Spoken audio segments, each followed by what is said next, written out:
आज के इस वीडियो में मैं बात करने वाला हूं श्री कृष्ण की ओरिजिनल और सबसे पुरानी कहानी पर। आपको आश्चर्य होगा ये जानकर कि धार्मिक लोगों ने कैसे आम जनता को बेवकूफ बनाया है। मैं इस वीडियो में जिस कथा की चर्चा करने वाला हूं उसका नाम है घत जातक कथा। घत जातक कथा में आपको वो जानकारी मिलेगी जो आपने पहले सुनी तो होगी, लेकिन उस कहानी को ठीक से आपने समझा नहीं होगा। इस वीडियो में मैं उस कहानी का ठीक से अर्थ आपको समझाने का प्रयास करूंगा। श्री कृष्ण के बारे में हम सब लोगों ने बचपन से सुना और पढ़ा है। श्री कृष्ण की जो कहानी हम सब ने बचपन में पढ़ी है, उस कहानी में और घत जातक कथा में कितना अंतर है तथा कितनी समानता है, सब कुछ आपको ठीक से समझ में आ जाएगा इस वीडियो को देखने के बाद। तो आइए वीडियो की शुरुआत करते हैं।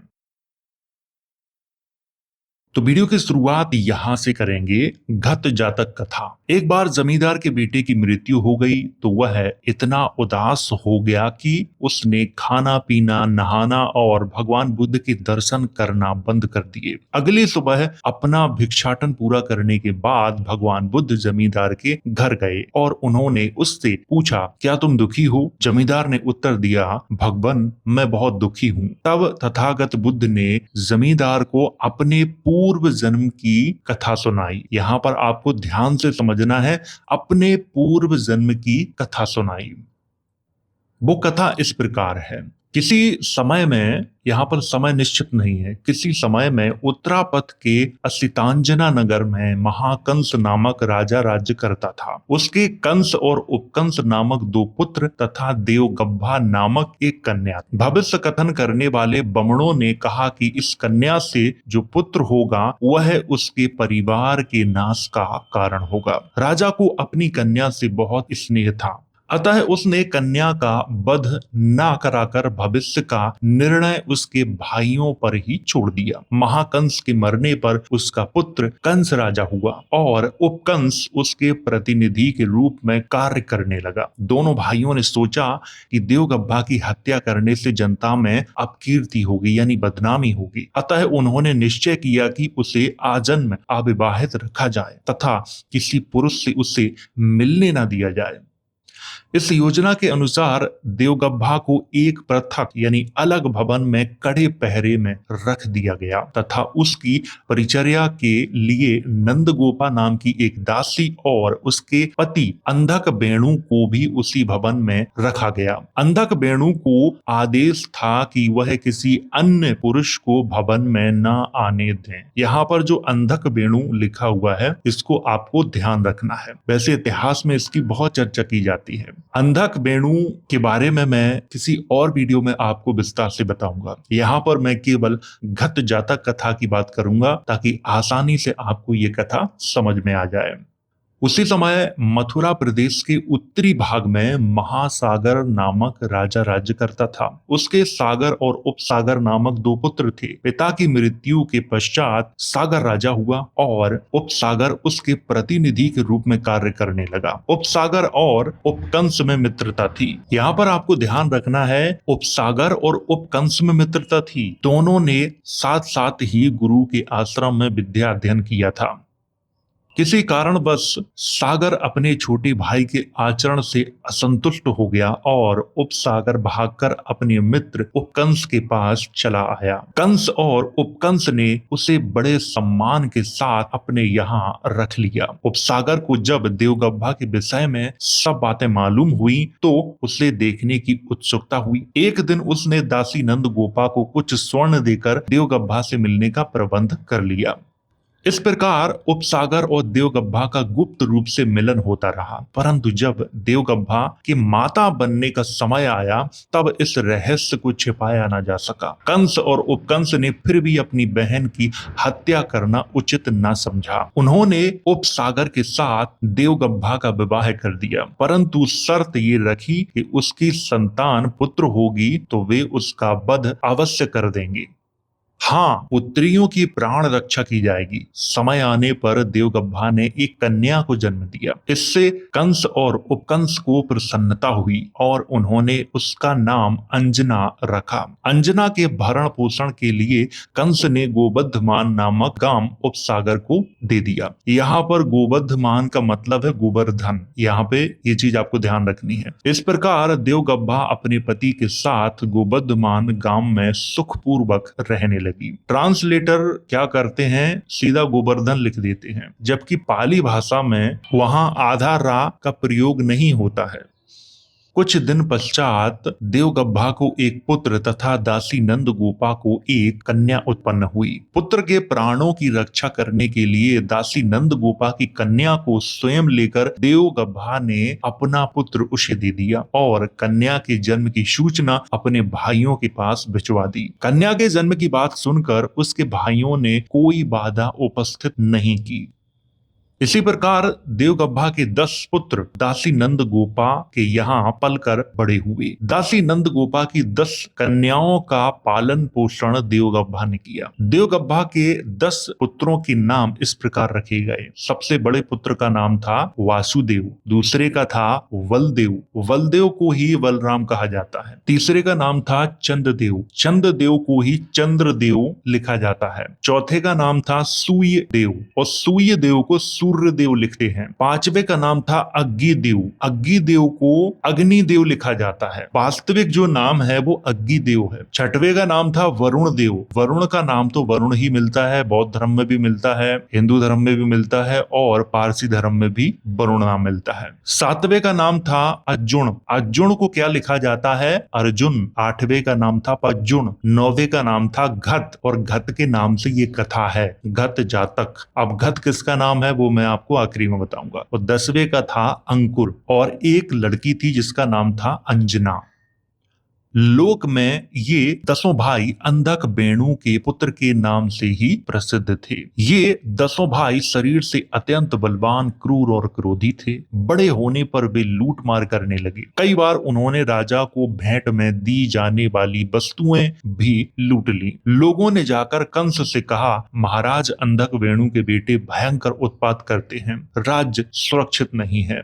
बार बार शिकायतें आने पर राजा कंस ने अंधक वेणु को बुलाकर डराया धमकाया। प्राण भय से अंधक वेणु ने 10 पुत्रों विषयक रहस्य का उद्घाटन कर दिया, यानी कि उसने बता दिया कि ये मेरे बेटे नहीं हैं बल्कि आपकी बहन देवगब्भा के बेटे हैं। इस प्रकार ये जानकर कि उनकी बहन के एक नहीं 10 पुत्र जीवित हैं, कंस और उपकंस अत्यंत चिंतातुर हो उठे। उन्होंने मंत्रियों से परामर्श के उपरांत ये निश्चय किया कि राजधानी में एक बहुत बड़ा उत्सव किया जाए जिसमें वीरता और शारीरिक बल संबंधी प्रतियोगिताएं भी हों और दंगलों में चाणूर, मुश्तिक आदि दरबारी पहलवान उन 10 युवकों को जान से मार डालें। इस प्रकार बदनामी भी ना होगी और उन अभिशाप रूपी भांजों से पीछा भी छूट जाएगा। तब वासुदेव अपने भाइयों और साथियों सहित राजधानी में आए। उस समय लोगों में भय और आतंक छा गया।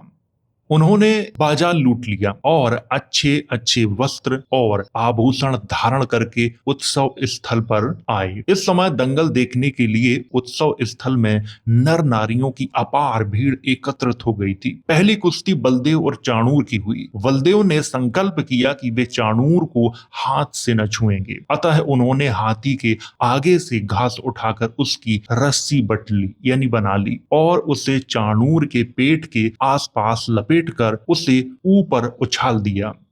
चाणूर का भारी शरीर बड़े वेग से पृथ्वी पर गिरा और उसका सिर फट गया। चाणूर की मृत्यु हो जाने पर राजा ने मुश्तिक को अखाड़े में उतारा। मुश्तिक के आते ही बलदेव ने उस पर बड़े वेग से प्रहार किया। पहली पकड़ में ही उसकी दोनों आंखें फूट गईं और वह चिल्ला उठा, मैं मल्ल नहीं हूं, मैं मल्ल नहीं हूं। मल्ल का मतलब है कुश्ती करने वाला। बलदेव ने कहा, मल्ल हो चाहे ना हो, मेरे लिए तो तू एक बलि पशु मात्र है। ऐसा कहकर उन्होंने उसे बड़े जोर से पृथ्वी पर पटक दिया, जिससे उसकी वही मृत्यु हो गई। अपने दोनों पहलवानों को इस प्रकार नष्ट होते देखकर राजा कंस बहुत डर गया और उसने सैनिकों को वासुदेव सहित सभी को पकड़ लेने का आदेश दिया।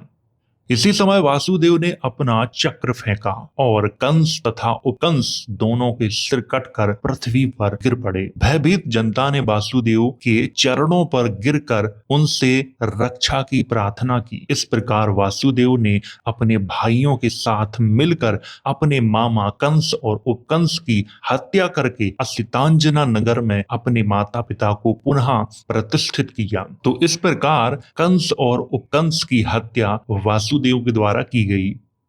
इसके पश्चात वासुदेव अपने भाइयों के साथ अयोध्या की ओर बढ़े। अयोध्या का मतलब है अयोध्या की ओर बढ़े। उन्होंने अयोध्या के आसपास के वनों में आग लगा दी, यानी अयोध्या के जो आसपास के जो वन थे उनमें आग लगा दी और नगर की दीवारें तोड़ डाली। और राजा कालसेन, उस समय जो अयोध्या के राजा थे उनका नाम था कालसेन, उनको बंदी बना के राज्य पे अधिकार कर लिया। इस समय द्वारवती नामक नगर धन वैभव से बहुत प्रसिद्ध था। उसके एक ओर पर्वतमाला थी और दूसरी ओर समुद्र लहराता था। यहाँ द्वारवती का मतलब द्वारिका से है, ये आपको ध्यान रखना है। द्वारवती का नगर जादू से सुरक्षित था। नगर की रक्षा एक गर्दभ यानी गधा करता था, जो किसी शत्रु के समीप आने पर जोर से रेंकने लगता था। गर्दभ का शब्द सुनकर नगर ऊपर आकाश में उड़ जाता था और समुद्र के बीचों बीच स्थित होकर तब तक पुराने स्थान पर नहीं आता था जब तक शत्रु का जरा भी भय रहता था।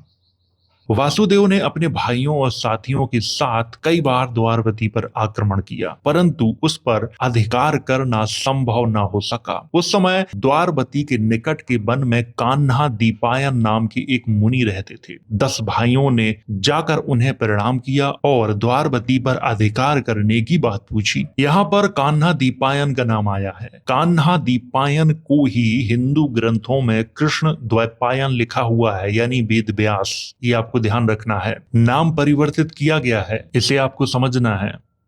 कान्हा दीपायन ने कहा, नगर के बाहर खाई में जो गधा रहता है उसी के शरण में जाओ, वही तुम्हें कोई युक्ति बताएगा। वासुदेव ने अपने भाइयों के साथ जाकर गर्दभ को प्रणाम किया, यानी गधे को प्रणाम किया और उससे प्रार्थना की जब वे नगर पर आक्रमण करें उस समय वह मौन रहे। परंतु गर्दभ ने कहा, ऐसा कर सकना मेरे लिए संभव नहीं है, मैं तुम्हें दूसरी तरकीब बताता हूं। तुम नगर के चारों ओर 4 बहुत बड़े खंबे खड़े करो और उनके ऊपर मोटे रस्सियों का जाल पूर दो, यानी बना दो। जब नगर ऊपर उठेगा तो ये रस्सियां उसे रोक लेंगे। जब गर्दभ की बताई विधि से खंबे बन गए और रस्सियों का जाल भी पूर दिया गया, उस समय वासुदेव ने अपने साथियों के साथ नगर पर फिर से आक्रमण किया। सदा की भांति गर्दभ रेंका, परंतु नगर ऊपर ना उड़ सका और वासुदेव ने अपने साथियों सहित द्वारवती पर अधिकार कर लिया। यह नगर उन्हें इतना पसंद आया कि वे वहीं बस गए। वासुदेव के चक्र का आतंक उस समय सारे भारतवर्ष पर छाया हुआ था। 63,000 राजाओं के मस्तक उसके प्रहार से छिन्न हो चुके थे। अब उन्होंने निश्चय किया कि सारा राज्य 10 भाइयों में बराबर बांट लिया जाए। विभाग हो जाने पर वासुदेव को अपनी बहन अंजना का ध्यान आया। वासुदेव के सबसे छोटे भाई अंकुर ने कहा, 11 भाग करने की आवश्यकता नहीं है, मैं अपना भाग बहन को देता हूँ। मैं राज्य नहीं करना चाहता, मेरी रुचि वाणिज्य व्यापार में अधिक है। इस प्रकार राज्य का बंटवारा 9 भाइयों और 1 बहन में हुआ। वासुदेव तथा उसके भाइयों के परिवार की वृद्धि भी बहुत अधिक हुई। समय आने पर देवगब्भा और उपसागर ने शरीर त्याग दिया और वासुदेव भी उसके भाइयों सहित वृद्ध हो गए, यानी बूढ़े हो गए। एक बार वासुदेव के एक पुत्र की मृत्यु हो गई, जिससे उन्हें इतना दुख हुआ कि वे सब काम छोड़कर रात दिन शोक मग्न रहने लगे। वासुदेव के सभी भाइयों में घत सबसे विद्वान था, इसीलिए लोग उसे घत पंडित कहते थे। यहाँ घत पंडित का मतलब यहाँ ब्राह्मण नहीं समझ लेना, पंडित का मतलब विद्वान व्यक्ति होता था प्राचीन समय में। एक दिन वासुदेव के दरबारी रोहिणिया ने जाकर वासुदेव को सूचना दी। यहाँ पर रोहिणिया का नाम याद रखना है। गत पंडित पागल हो गया है और बाजारों में ना जाने क्या बकता फिरता है। भाई के पागलपन की बात सुनकर वासुदेव दौड़े हुए बाजार में गए और गत को छाती से लगाकर पूछा, तुम्हें क्या कष्ट है, तुम्हें क्या चाहिए? गत ने कहा, ससा ससा ससा। वासुदेव ने कहा, हे भाई, मैं तुम्हारे लिए सोने चांदी हीरे मोती और रत्नों के खरगोश बनवा सकता हूं। बोलो, तुम्हें कौन सा ससा चाहिए? गत ने आकाश में चमकते हुए चंद्रमा की ओर उंगली उठाकर कहा, वह चाहिए। उसके भीतर चमकने वाला वही ससा मुझे ला दो। वासुदेव ने कहा, प्यारे भाई, तुम बुद्धिमान हो, असंभव की याचना बुद्धिमान नहीं करते। क्या तुम नहीं जानते कि चंद्रमा के भीतर का ससा पृथ्वी पर नहीं लाया जा सकता? गत पंडित ने तुरंत उत्तर दिया, भैया, आप भी तो बुद्धिमान हैं। क्या आप ये नहीं जानते कि मरा हुआ पुत्र पुनः जीवित नहीं किया जा सकता? फिर भी आप उसके लिए दुखित क्यों होते हैं? वासुदेव ने भाई को हृदय से लगा लिया। उस दिन से उन्होंने पुत्र के लिए शोक करना बंद कर दिया और गत की स्तुति में वासुदेव ने सूक्त कहे। पहला सूक्त है, मैं उस आग के समान जल रहा था जैसे कोई आग पर तेल डालता है। तू जल लाया यानी पानी लाया और मेरी अभिलाषा की पीड़ा को शांत किया। मेरे पुत्र के शोक से मेरे हृदय में एक क्रूर बाण घुस गया था। तूने मुझे मेरे दुख से सांत्वना दी और उस बाण को बाहर निकाल दिया।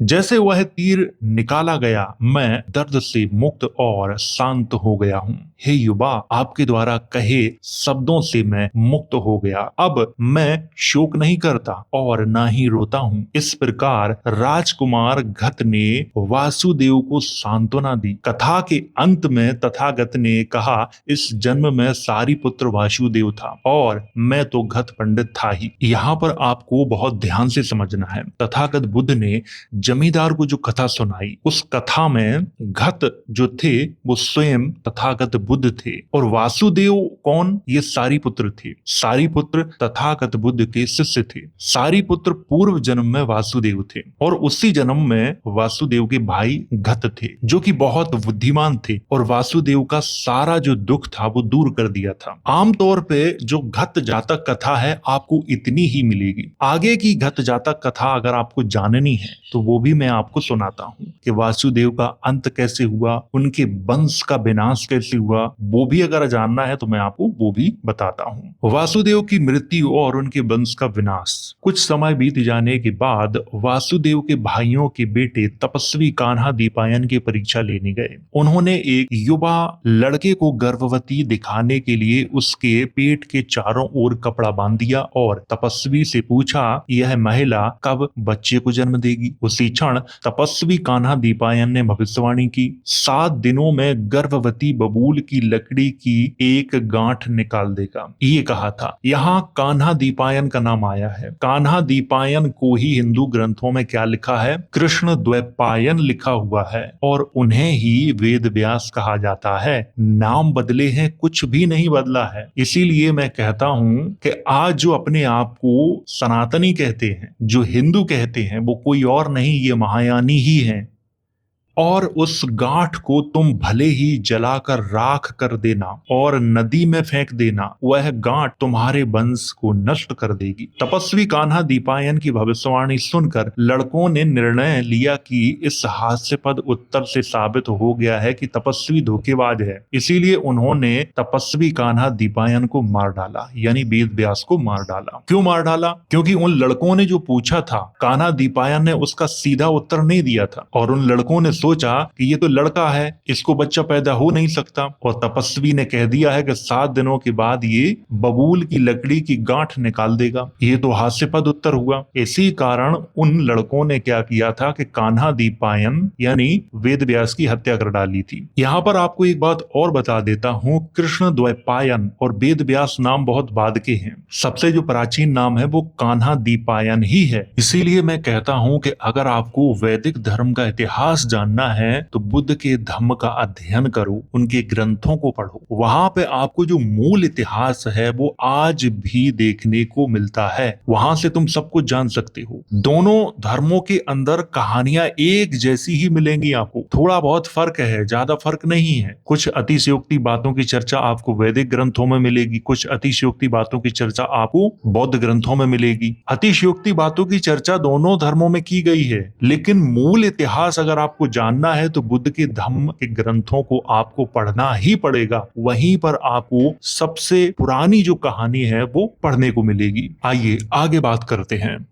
जब वासुदेव और उनके भाइयों ने सुना कि उनके बेटों ने तपस्वी कान्हा दीपायन को मार डाला है तो वे डर गए। उन्होंने उस लड़के पर निगरानी रखने के लिए सैनिक रख दिए। किस लड़के पर? जिन्हें वो गर्भवती बना के ले गए थे कान्हा दीपायन के पास, उस लड़के की निगरानी के लिए सैनिक रख दिए गए थे। कुछ समय पश्चात उस लड़के के पेट से बबूल की लकड़ी की गांठ निकाली। उसे उन्होंने क्या किया कि जला दिया और नदी में फेंक दिया, और राख नीचे की ओर तैरने लगी और महल के पिछले गेट के पास किनारे पे चिपक गई। झुरमुट से एक कैटल का पौधा उगाया।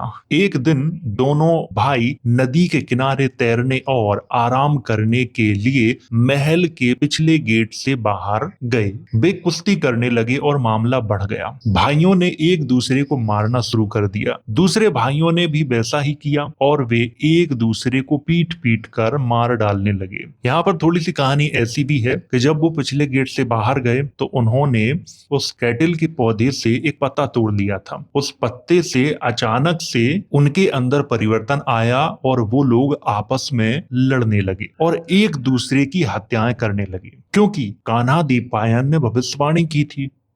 वासुदेव, बलदेव, अंजना और घत एक रथ पे सवार होकर वहां से भाग गए, क्योंकि उन्हें पता था तपस्वी ने जो भविष्यवाणी की है वो सच होनी है, इसीलिए यहाँ से निकल लो, इसी में फायदा है। ये चारों उस जंगल में आए जहां मारे गए पहलवान चाणूर मुस्तिक का भूत के रूप में पुनर्जन्म हुआ था, और उसने यह जानते हुए कि उसका हत्यारा आ रहा है जादुई ढंग से एक गांव बनाया। किसने? चाणूर और मुस्तिक ने, क्योंकि उनका जो पुनर्जन्म है वो भूत के रूप में हुआ है, तो उन्होंने जादुई ढंग से एक गांव बनाया। जब वे पहुंचे तो भूत ने एक पहलवान का रूप धारण किया और इधर उधर कूदने पूछने लगा कि कौन लड़ना चाहता है। यहाँ पर थोड़ा मैं आपको समझाना चाहता हूँ। आप लोगों ने अपने दादा परदादा से कहानियां सुनी होंगी, प्राचीन समय में हमने भूत से कुश्ती लड़ी, हमने उसको पछाड़ दिया, उसने हमें पछाड़ दिया, ऐसी कहानियां आपने जरूर सुनी होंगी। तो ये कहानियां कहीं और से नहीं आई हैं, ये कहानियां यहीं से आई हैं और ये कथाएं हैं, ये भी आपको ध्यान रखना है। तो उस भूत ने क्या किया कि पहलवान का रूप धारण किया और इधर उधर कूदने लगा और ये पूछने लगा कि कौन लड़ना चाहता है।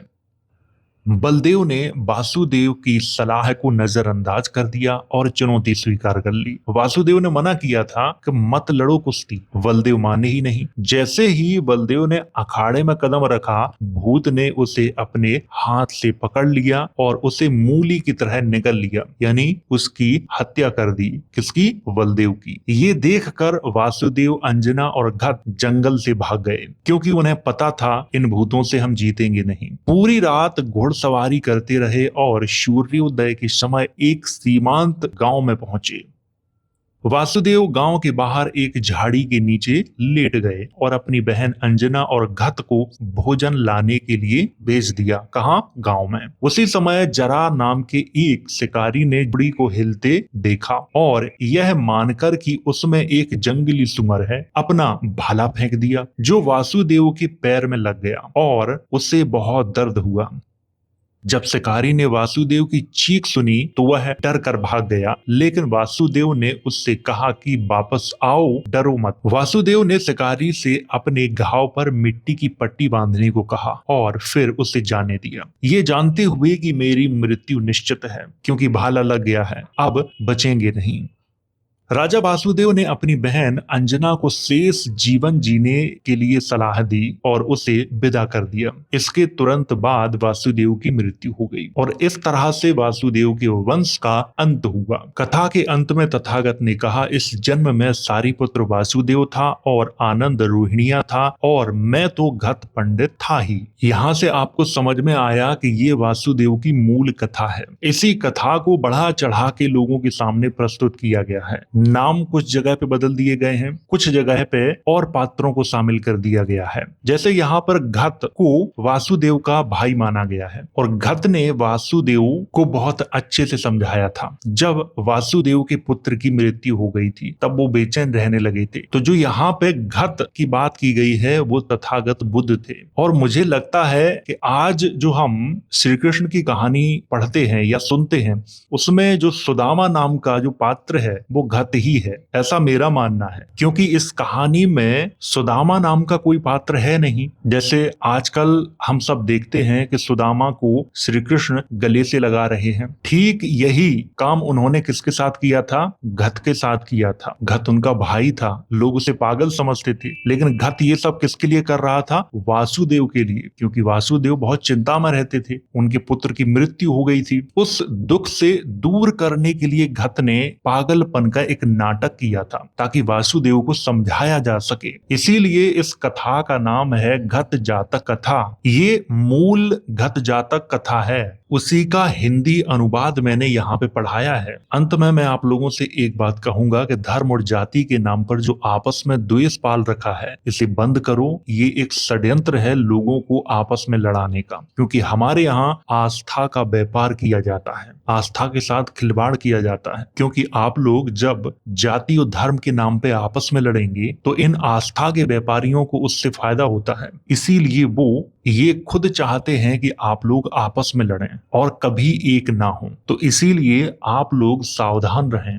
मैं चाहता हूं कि आप लोग जागरूक हों। गाली गलौज करना आपको कोई भी सिखा देगा, लेकिन गाली गलौज करने से, अपने अंदर द्वेष पालने से आपका उद्धार नहीं होगा। आपका उद्धार तभी होगा जब आप सच्चाई को जान पाएंगे। और आस्था के व्यापारी ये खुद चाहते हैं कि आप लोग सच्चाई तक पहुंचो ना, क्योंकि अगर आप सच्चाई जान गए तो उनका व्यापार खतरे में आ जाएगा। और आस्था के व्यापारियों ने अपने चेलों को समाज में छोड़ रखा है, जाओ फेक न्यूज फैलाओ। और वो चेले क्या करते हैं कि केवल फेक न्यूज फैलाते हैं और गाली गलौज करते हैं। इससे ज्यादा उनके पास कोई और टैलेंट भी नहीं है। ऐसे लोगों से आप लोग सावधान रहें और उनसे 100 हाथ की दूरी बनाकर रखें, क्योंकि ऐसे लोग आपको उकसाकर आपको आपस में लड़ाने का प्रयास करते हैं। मेरा काम आप लोगों को जागृत करना है, आप लोगों को सच्चाई बताना है। उस सच्चाई को स्वीकार करना या न करना वो आप लोगों के ऊपर डिपेंड करता है। अगर आप इस घत जातक कथा को पढ़ना चाहते हैं तो टेलीग्राम पे आपको इस ग्रंथ की लिंक मिल जाएगी, तो वहां से इसे मंगवा के आप लोग पढ़ सकते हो। और टेलीग्राम की जो लिंक है वो आपको वीडियो के डिस्क्रिप्शन में मिल जाएगी, तो वहां से आप टेलीग्राम तक पहुंच सकते हो। तो उम्मीद है ये वीडियो आपको समझ में आया होगा।